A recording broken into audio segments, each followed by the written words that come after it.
Ne savez-vous pas que vous êtes le temple de Dieu et que l'Esprit de Dieu habite en vous? Ok, mais où en moi? Alors bien évidemment, vous avez reconnu pour la plupart ce verset qui a été écrit par Paul dans la première lettre aux Corinthiens, chapitre 3, verset 16, et qu'il dit que nous sommes, il nous compare au temple de Dieu, et il dit que l'Esprit de Dieu habite en nous.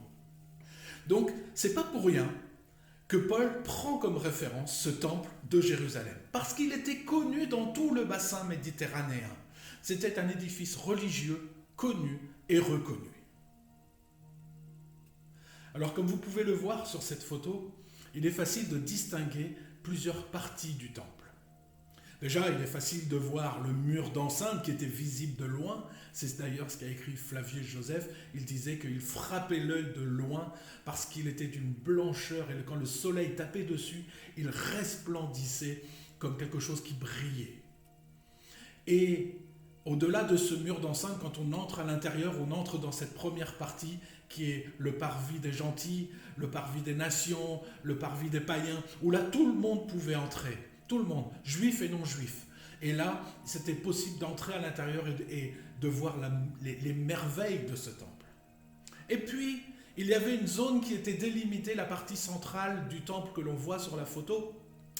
Elle est séparée par un mur qui s'appelle le mur de séparation. Et c'est aussi, il porte le nom de Soreg. Et ce mur, il était fait de pierre, avec un soubassement de pierre, et du bois par-dessus, une palissade en bois qui était ajourée, qui permettait de voir au travers.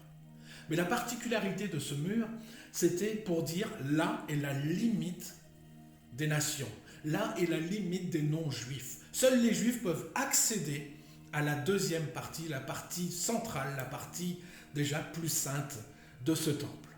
Et sur ce mur, afin que tout le monde soit au courant, étaient placées des plaques comme celle-ci, qui ont été retrouvées dans les fouilles. Sur ces plaques était marqué en grec et en latin qu'il était interdit aux non-juifs d'accéder au-delà de cette palissade. Et que quiconque violerait cet interdit serait responsable de sa mort. Donc, ça n'était pas pris à la rigolade, et les Juifs pouvaient donc accéder à cette deuxième partie. Dans cette deuxième partie, on y trouve, là aussi, que vous voyez sur cette photo, on y trouve premièrement la cour des femmes, le parvis des femmes. Et dans ce lieu-là, tout le monde pouvait entrer, hommes, femmes et enfants. Et ensuite, on voit plus loin des marches qui permettent d'arriver jusqu'à la porte de Nicanor qui paraît, selon les écrits, c'était magnifique, c'était splendide. Et au-delà de cette porte, c'était la partie réservée aux hommes. Il y avait une toute petite partie où les hommes pouvaient entrer, ils pouvaient amener leurs sacrifices, ils les amenaient aux Lévites et aux sacrificateurs qui faisaient ce qu'ils avaient à faire avec. Il y avait le coin de l'abattoir et puis derrière cela, il y avait un coin où seuls les Lévites et les sacrificateurs pouvaient aller. Même les hommes qui n'étaient pas Lévites ou sacrificateurs ne pouvaient pas entrer. Eux, ils avaient juste accès à cet espace-là pour ramener leurs bestiaux et ensuite ils pouvaient accéder sur les balustrades qui étaient plus hauts et sur les étages de façon à voir ce qui s'y passait. Et il y avait l'autel des holocaustes et ensuite la cuve d'airain et derrière cela, il y avait le lieu saint et le lieu très saint que vous voyez sur la photo. Seuls les Lévites et les sacrificateurs pouvaient accéder à ces lieux. Et encore pas tous. Dans le lieu saint, les Lévites ou les sacrificateurs n'y avaient accès que lorsque c'était leur tour. On le voit avec Zacharie, cité dans Luc, le père de Jean le Baptiste. Il est dit que c'était selon son tour, selon son rôle, c'est lui qui devait exercer dans le lieu saint pour s'occuper de l'autel des parfums. Alors on voit qu'il y a à chaque fois, à chaque étape, il y a une une espèce de rétrécissement des personnes et on limite les accès jusqu'au lieu très saint, qui était invisible de l'extérieur, qui était réservé à l'emplacement où Dieu régnait. Et dans cet espace, une fois par an, le souverain sacrificateur avait le droit d'entrer pour apporter le sang du sacrifice en pardon des péchés du peuple.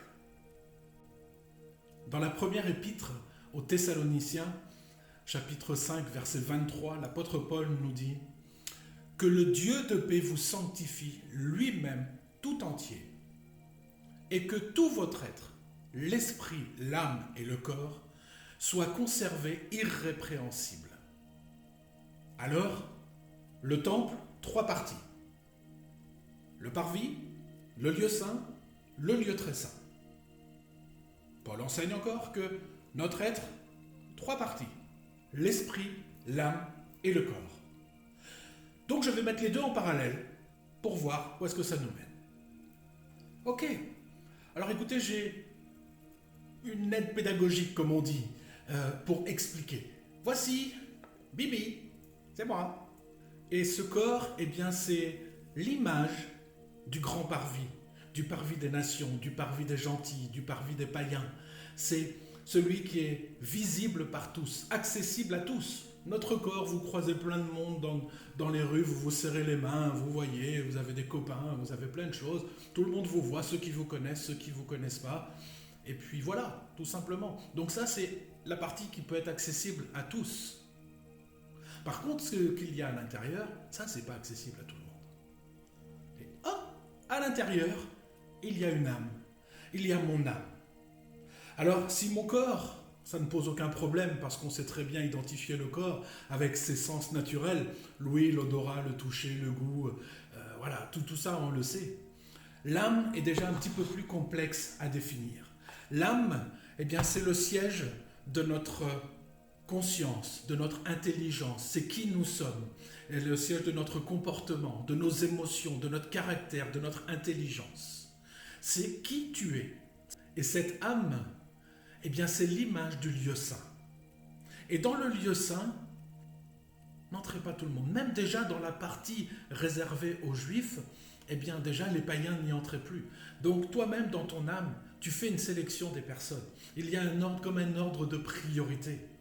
Tu ne vas pas laisser entrer en toi, tu ne vas pas confier tes souvenirs, tu ne vas pas parler de ton caractère, de tes peines, de tes tristesses, de tes joies, de qui tu es à n'importe qui. Le premier venu, tu ne vas pas lui parler, tu vas dire ça ne t'intéresse pas, ça ne te regarde pas. Par contre, à tes amis, tu vas te confier un petit peu plus. Et puis, il y en a qui te connaissent un petit peu mieux, ce sont tes enfants. Tes enfants, tu vas leur confier déjà autre chose, des choses peut-être un petit peu plus personnelles, puisque tu vis avec, ils vivent avec toi, ils te voient, ils te connaissent, tu vas leur confier quelques souvenirs, des choses, mais pas tout. Et puis il y a ton mari, ou ta chérie, ou ta compagne, ou quelqu'un de très très proche à qui tu peux confier tout ce que tu as sur le cœur. Et ça, c'est le lieu saint, où tu laisses entrer de temps en temps des personnes pour y faire comme un service, ou avec qui tu vas pouvoir partager, avec qui tu vas pouvoir te confier, qui vont te faire du bien, mais avec qui tu partages tes joies aussi. Et l'apôtre Paul continue en nous disant, vous êtes esprit, âme et corps. Donc on a vu le corps, on vient de voir l'âme, ce qui veut dire qu'à l'intérieur, eh bien, il y a encore une partie qui est encore plus secrète, à l'image du lieu très saint, c'est ton esprit. Cette partie n'est pas la moindre. C'est la partie certainement la plus importante pour Dieu, puisqu'il est le souffle de Dieu qu'il t'a donné, c'est le souffle que Dieu t'a donné, c'est l'énergie qui te fait vivre, c'est l'énergie dont ton corps et ton être et ton âme ont besoin pour exister. Et ça, c'est la partie spirituelle de ton être.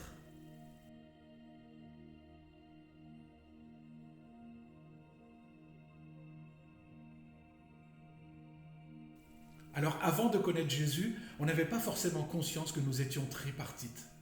Par contre, on n'avait aucun problème dans le fait de savoir qu'on avait un corps et une âme. Et d'ailleurs, c'était ce qui dirigeait notre vie. C'est notre corps ou notre âme qui dirigeait. Je vais vous donner un exemple tout bête, tout simple. Le corps dit « j'ai faim ». Normal, c'est un besoin naturel, j'ai faim. Ouh, qu'est-ce que je vais manger? Et là, il y a l'âme qui se manifeste. Des frites ou une salade? Et là, il y a une discussion dans ton âme entre les frites et la salade. Alors, en fonction de tes goûts, tu vas choisir. Voilà. Alors, maintenant qu'on a vu que nous sommes tripartites, on a fait le parallèle avec le temple, le corps, le parvis, le grand parvis, l'âme, le lieu saint, et l'esprit, le lieu très saint. On va détailler ce qui se passait dans le lieu très saint. Dans le lieu très saint, une fois par an, une personne pouvait entrer. Une seule personne. Pourquoi? Parce que le lieu très saint était le lieu que l'Éternel s'était réservé pour régner. Et donc, le roi Salomon, fils de David, avait construit le premier temple. Il avait fait une maison pour que Dieu puisse venir y régner, puisse y venir se reposer. On ne va pas polémiquer là-dessus, on ne va pas se dire qu'il en avait besoin, mais il empêche que Dieu a agréé cela.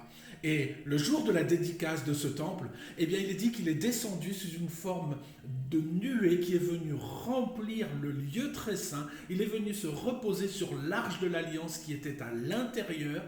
Et de ce lieu-là, il a émané sur le lieu saint,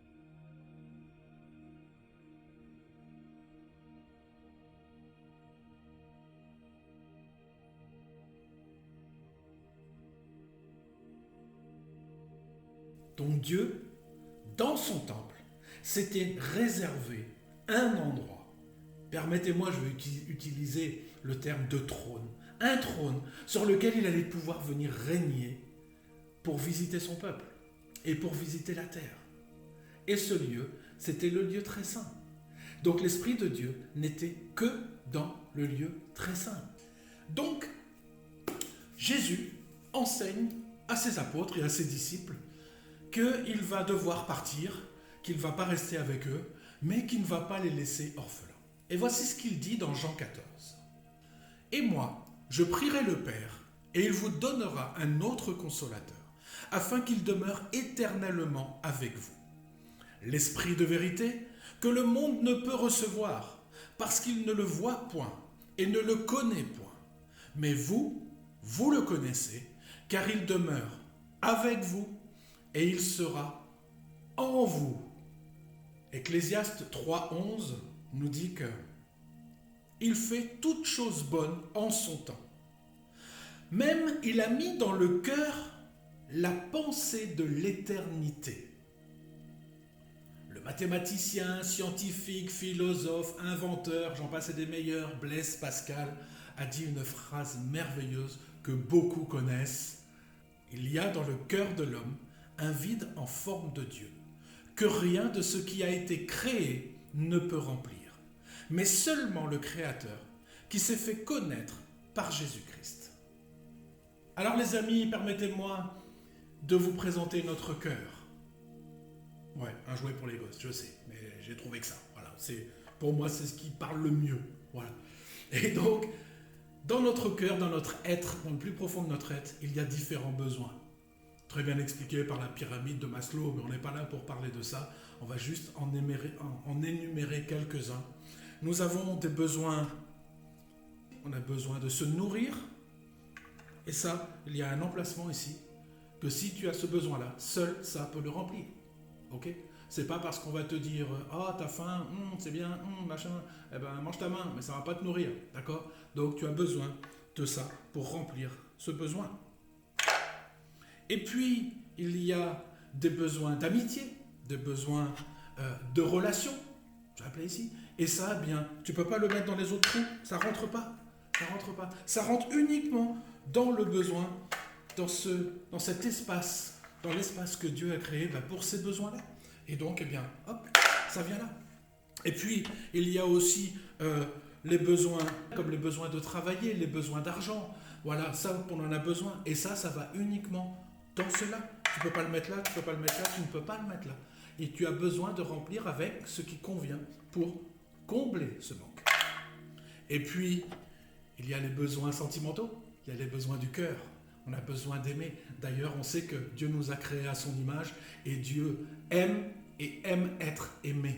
Et nous avons été créés comme ça, pour aimer et pour être aimés. Ça, c'est le cœur de Dieu, les amis. C'est le centre du cœur de Dieu. Aimer et être aimé. Et ça ne va qu'à un seul endroit. Je peux essayer de le mettre dans toutes les cases. Ça n'entre pas. Le besoin d'amour doit être rempli par celui-là. Et tant que tu n'as pas rempli en fonction des besoins, tu auras un manque. Il va te manquer quelque chose à l'intérieur de ton cœur. Et comme dit Blaise Pascal, mais comme le dit aussi l'Ecclésiaste, Dieu a mis dans le cœur de l'homme la pensée de l'éternité. C'est-à-dire qu'il a mis en nous une place que seul lui peut remplir. Alors cette place que Dieu s'est prévue en nous, eh bien, appelle Dieu. Cherche Dieu, c'est un besoin spirituel. Alors on cherche à le combler, mais pourtant il n'y a que Dieu qui peut prendre cette place ici, qui peut entrer. Et nous on cherche à le combler bien par des pratiques occultes, mais ça rentre pas, ou ça rentre un tout petit peu, puis on se dit ah oui c'est bien, c'est ça. Mais en fait ça te comble pas pleinement. Et puis on peut essayer également de le mettre par des passions. On va y mettre des passions dedans. Ah ouais, c'est bien les passions. Ah ouais, je suis à fond là-dedans, mais ça rentre un petit peu, mais ça comble pas ces manques. Alors, après, tu peux essayer d'y mettre toutes choses dedans. Tu peux essayer d'y mettre ton amour. Tu peux essayer d'y mettre de l'humanisme. Ça ressemble à l'amour de Dieu. Mais ça n'est pas l'amour de Dieu, même s'il y a des bonnes choses, mais ça n'est pas Dieu. Et puis, lorsque tu rencontres Jésus-Christ par le Saint-Esprit, rencontre que tu as certainement faite, et si tu ne l'as pas faite, eh bien, vraiment, je t'invite à le faire. Invite Jésus-Christ dans ton cœur. Appelle-le, parce qu'il va te présenter le Père. Et le Père, c'est lui qui va venir combler. Au travers du Saint-Esprit qui va venir en toi, il va combler ton cœur. Alors, tout comme le Père s'est préparé une place dans son temple, dans le lieu très saint, il s'est préparé un trône pour venir régner, eh bien, il s'est préparé en nous une place où il veut venir régner. Et ça, c'est dans ton lieu très saint. C'est dans ton esprit. Et quand tu acceptes Jésus comme ton Seigneur et Sauveur personnel, eh bien, il descend en toi. Son esprit descend en toi. Il prend place parce qu'il vient, eh bien, s'asseoir sur le trône de ton cœur. Le Saint-Esprit descend dans ton esprit. Et ça, c'est le Saint-Esprit qui vit en toi. Le Saint-Esprit ne vit pas dans ton âme, il ne vit pas dans ton corps, il vit dans ton esprit. Et de ton esprit, il va rayonner sur ton âme et sur ton corps. Alors, le Saint-Esprit, qui est notre guide, notre conseiller, qui est notre consolateur, qui est notre avocat, qui est notre enseignant, vit dans notre esprit. Ça, on l'a vu. Alors, je reprends mon exemple de tout à l'heure. J'ai faim, dit mon corps. Mon âme me dit, qu'est-ce que je mange? Des frites ou de la salade? Et là, entre en jeu mon esprit, qui dit, sous l'influence du Saint-Esprit, et si on jeûnait? Alors, il m'est arrivé... quand j'avais faim et que je ne savais pas quoi choisir entre la salade et les frites, il m'est arrivé d'entendre une petite voix derrière qui me disait « La salade !» Mais ça, c'était la voix de ma femme. Alors, si vous le permettez, on va pousser la réflexion encore plus loin. On a vu que le Saint-Esprit vit en nous et on sait où maintenant? On sait qu'il vit dans notre esprit. C'est merveilleux, gloire à Dieu. Parce que Dieu s'est préparé un trône depuis toute éternité, puisque nous avons été pensés avant même que nous venions sur terre. Donc il nous avait pensé avec le trône qu'il allait là, et puis qu'il espérait que nous puissions nous retrouver là ensemble, parce qu'il n'y a pas de plus grande proximité que d'être en nous. Et là, on a une relation profonde entre lui et nous. Alors je pousse ma réflexion encore un petit peu plus loin. Je suis allé voir ce que dit Jésus dans une prière que j'aime énormément, qui est la prière sacerdotale. Et donc, on va la lire ensemble, tout au moins un passage. Alors, on va dans Jean 17. À partir du verset 20, il est écrit ceci. « Ce n'est pas pour eux seulement que je prie, mais encore pour ceux qui croiront en moi par leur parole. afin que tous soient un, comme toi, Père, tu es en moi, et comme je suis en toi, afin qu'eux aussi soient un en nous, pour que le monde croie que tu m'as envoyé. Je leur ai donné la gloire que tu m'as donnée, afin qu'ils soient un comme nous sommes un, moi en eux et toi en moi. Je répète, moi en eux et toi en moi, afin qu'ils soient parfaitement un. Alors à la première lecture, on pourrait comprendre que le Seigneur veut que nous soyons entre frères et sœurs un, comme lui-même était un avec le Père. Mais au vu de ce qui est écrit là, on sent que dans sa réflexion et dans sa prière, sa pensée est bien plus profonde que le simple fait d'être un. Il dit que nous soyons un avec le Père, que nous soyons un avec lui et le Père, comme lui-même est un avec le Père. Et il précise, moi en eux et toi en moi. Alors, selon mon interprétation et selon ma compréhension, je comprends que dans le Saint-Esprit qui est descendu en moi, qu'on appelle aussi l'Esprit de Jésus, bien évidemment, mais l'Esprit de la prophétie et ainsi de suite, Jésus lui-même dit, Père, moi en eux et toi en moi. Donc, dans le Saint-Esprit, les amis, j'ai le Fils qui au travers du Saint-Esprit vit en moi. Mais selon encore ces paroles, Père, moi en eux et toi en moi. Pour être un, il faut que la boucle soit bouclée. Et que le Père dans le Fils, le Père et le Fils dans l'Esprit, l'Esprit de Dieu dans mon esprit, le Père, le Fils et l'Esprit dans mon esprit. Donc, à partir d'aujourd'hui, quand je parle du Saint-Esprit qui vit en moi, je parle du Père, je parle du Fils et je parle du Saint-Esprit qui vit en moi. Et c'est ce qui me permet d'avoir une relation profonde avec le Fils et avec le Père.